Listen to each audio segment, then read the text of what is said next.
acting on the low, but hey, I'm tired of being humble. Let me get to it. That motivation music. Get control of your life. Don't let nobody else do it. Cause we're not gonna have Metro S550s cruising. Feel like you winning on the ground. Yes, sir. What's up, everybody? Welcome back to The Run with me, Manny Wilson, all the way from Detroit to Chicago to your speakers and headphones. Now, I appreciate you tuning in to the first interactive sports podcast, a community that makes sure your voice is heard. So if you hear something you agree with, you disagree with, you like or you dislike, or even if you just want to outsmart me on something I said, leave us a quick take on the voicemail line 219-413-9405. And of course, we will play your take back on our next episode. And then speaking of the next episode, shout out to SeatGeek for sponsoring this episode. Get $20 off your first ticket purchase when you use the promo code The Run Podcast. Now, this code can only be applied for first-time users on the mobile app or website. So I don't know about you, but it's a lot of great games happening this week in the NFL. Baseball playoffs is about to get started. So, that's another point, another game you could go see. Concerts, all of that stuff. So this is the time to go see it. Anyway, reverting back to football season, man, we got a great matchup here. One of the matchups I want to see this season actually is between the Baltimore Ravens and the Detroit Lions. Now, this is going to be a crucial game.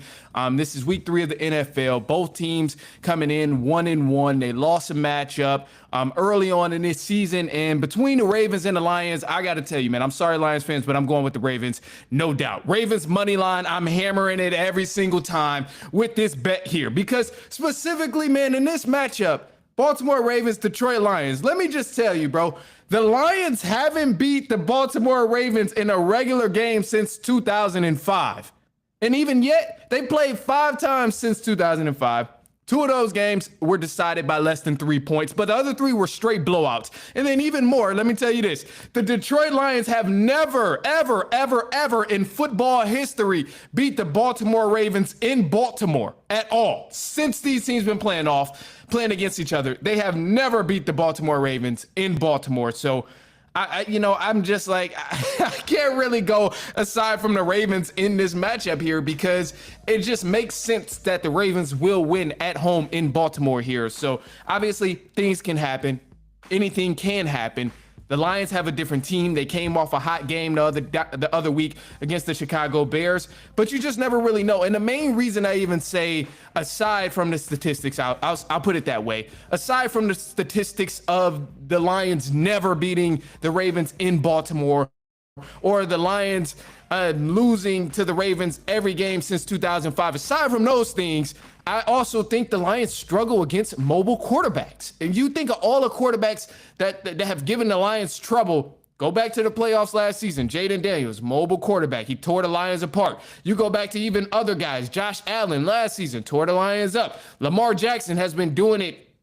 Since the Lions have been good, he's been tearing the Lions up. But even last season, you look at when the Lions match up against Baker Mayfield, a guy who's not completely a mobile quarterback, but can use his legs and generate plays. The Lions typically struggle against quarterbacks like this. So going against the best quarterback in the NFL, who's good in every single aspect, man, it's just going to be tough. And I think the Ravens will give the Lions the business.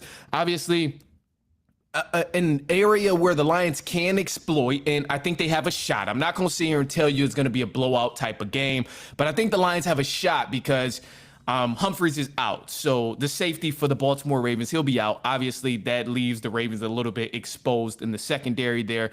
So to me, when I'm looking at these different type of things, if the Lions can somehow have an offensive explosion like they did last week against the Chicago Bears in week 2, then maybe they can pull this game off. But I don't think if it's not a blowout, which I doubt happens, I don't think the Lions win.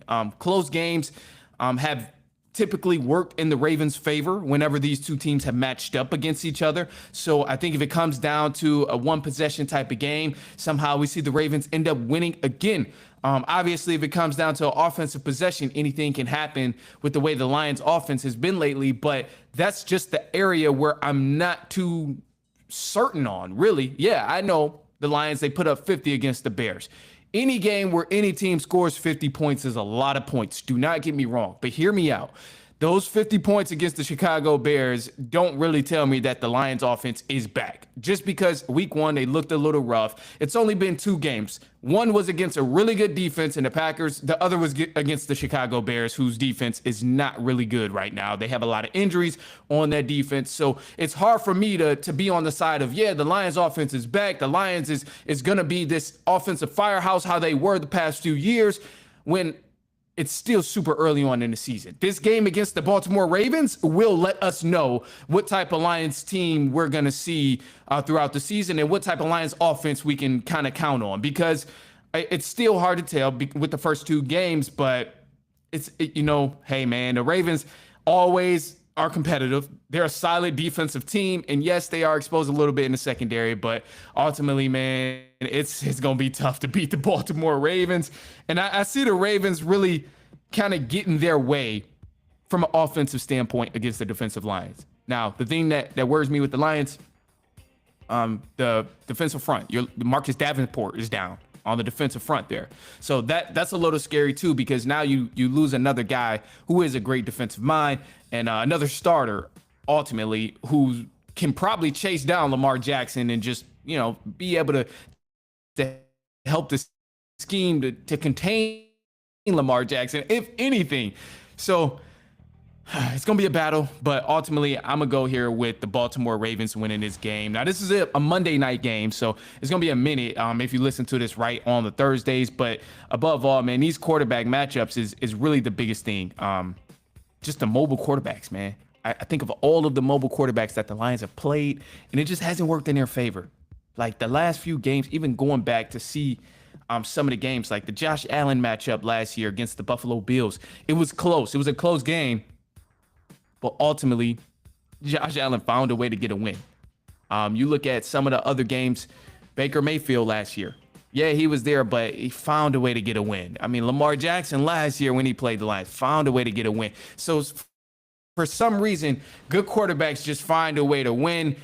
So that kind of brings me to the next thing that I'm going to talk about actually later on in the show is the top 5 quarterbacks. But before that, man, we got some news coming up in just a sec, so you can't really go anywhere. Got some more things I'm going to break down. A lot of matchups actually happening in the NFL this week. It'll be some good matchups, and it'll kind of let us know, give us some more information on who we think is hot and who we think is not. So we'll break that down in just a sec, but don't go anywhere. It's halftime.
The matchups.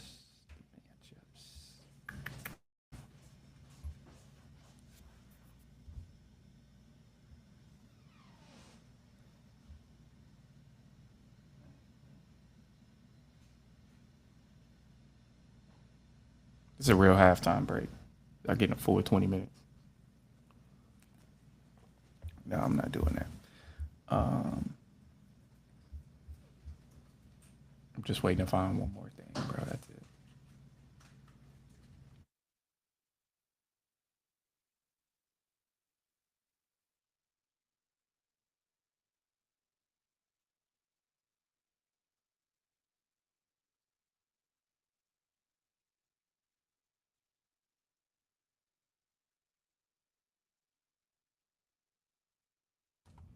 All right, bet.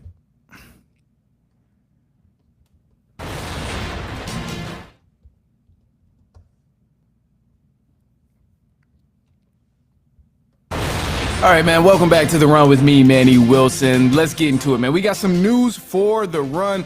Let's start off with the matchups in week 3 that you can expect to watch. So today's Thursday night football.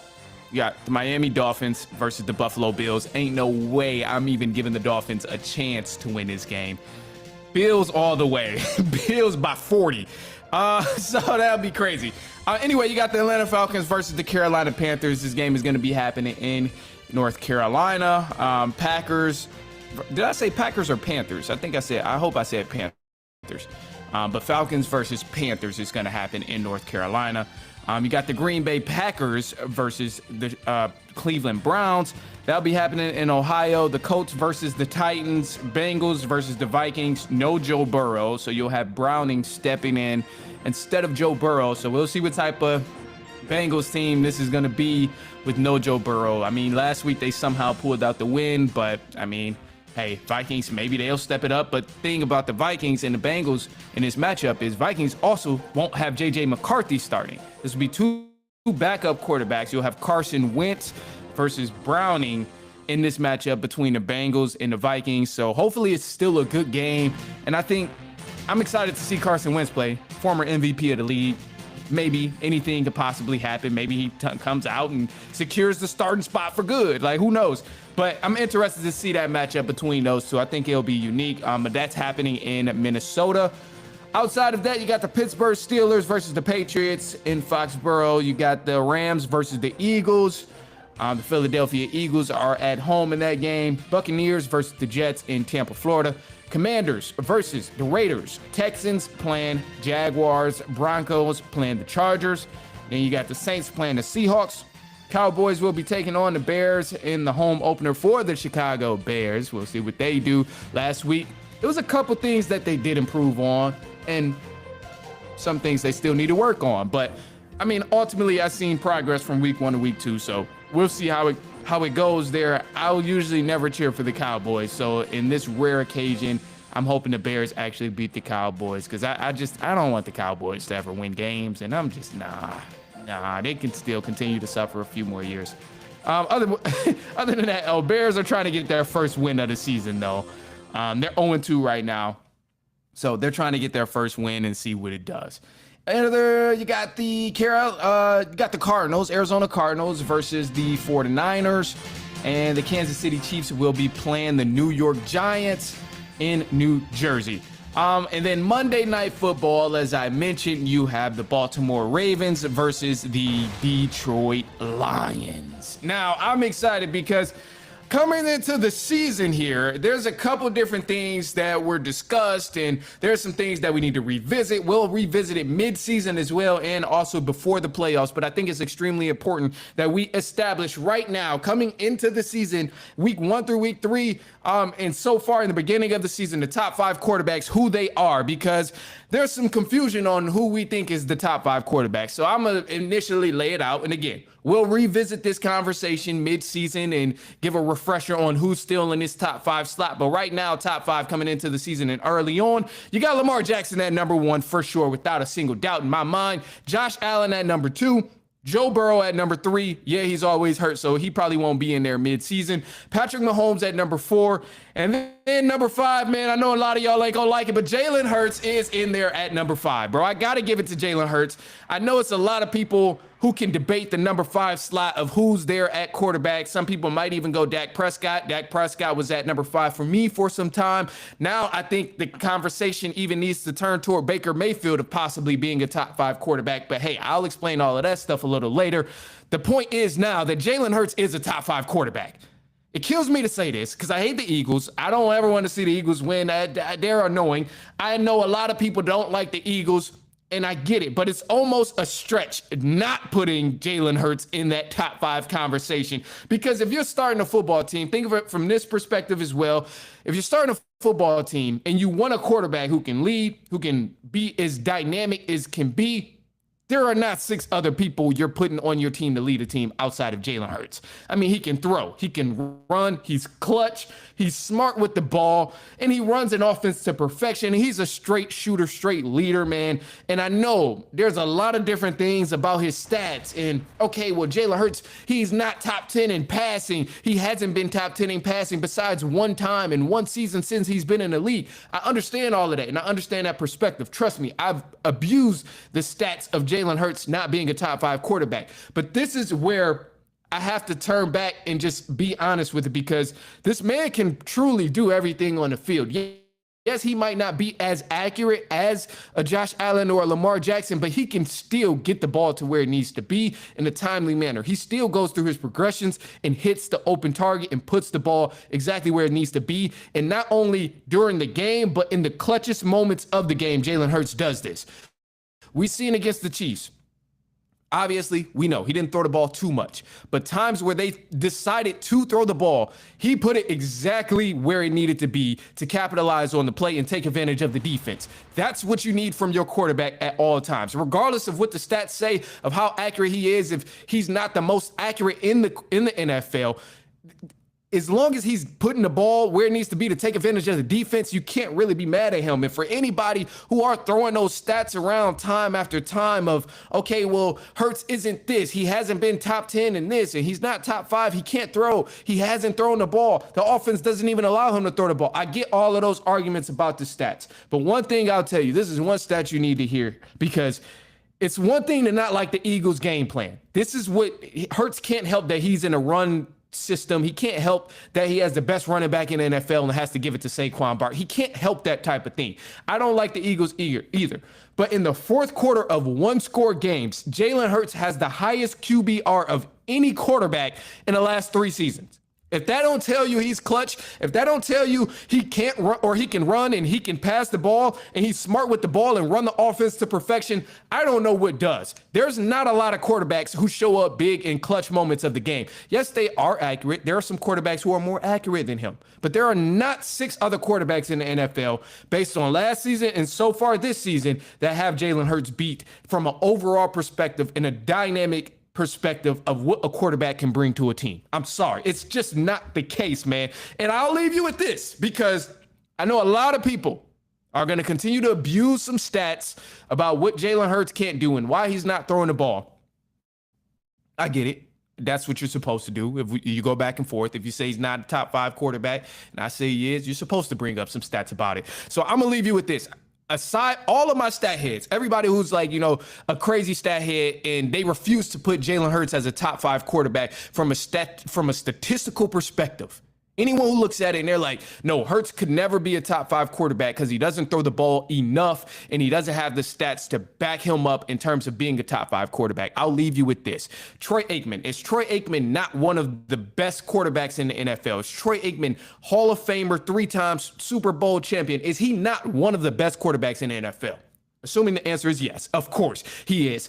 You got to remember, his stats, when you compare him to a lot of guys in his time, after him and before him, are garbage. When you look at the numbers, only look at the numbers. You would not think Troy Aikman was as great as he was, and you would not think he's one of the best quarterbacks to play the game if you only look at the numbers of what he's doing. He's not top 10 in passing of all time. He doesn't have a high completion percentage up there with the greats on that list. But at the end of the day, he was smart with the ball, and he won his team games. He won ball games. He took care of the ball. He got it from point A to point B accurately. He did what he needed to do to win ball games. So if you take that logic from there, if anybody who's saying Troy Aikman is a guaranteed Hall of Famer like he is and deserved a Hall of Famer and one of the best quarterbacks to ever play the game, if you say that, Troy Aikman, best quarterback to play the game, one of them, how can you not consider Jalen Hurts one of the best quarterbacks in the game right now and a top 5 quarterback? How can you leave him out of that list?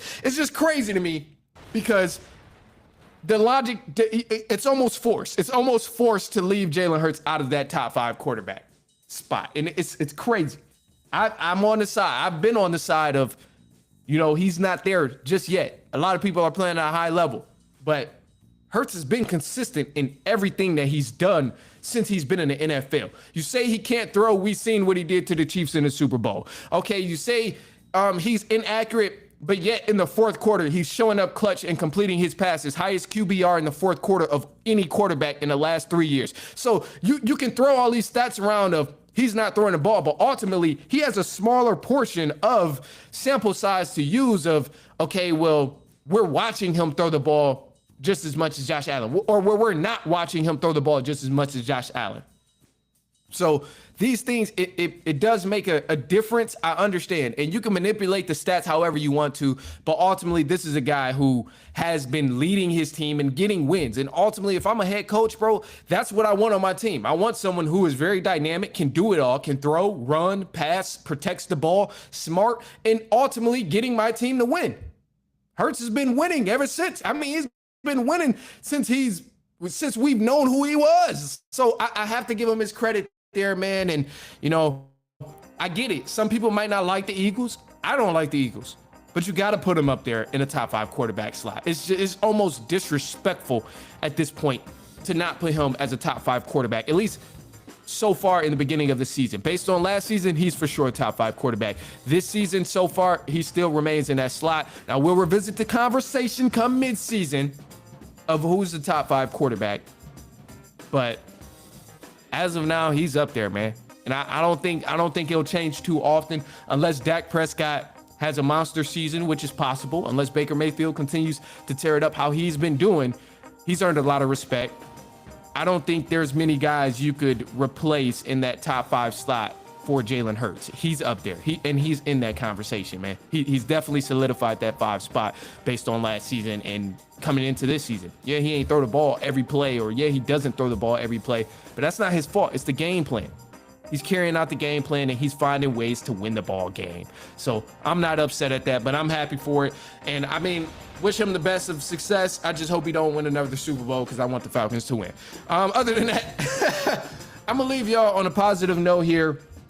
And the positive note for the episode is just gonna simply be to just be grateful for whatever it is, man. Be grateful for whatever you're able to do. Even if that's just simple things like going for a run, working out, walking.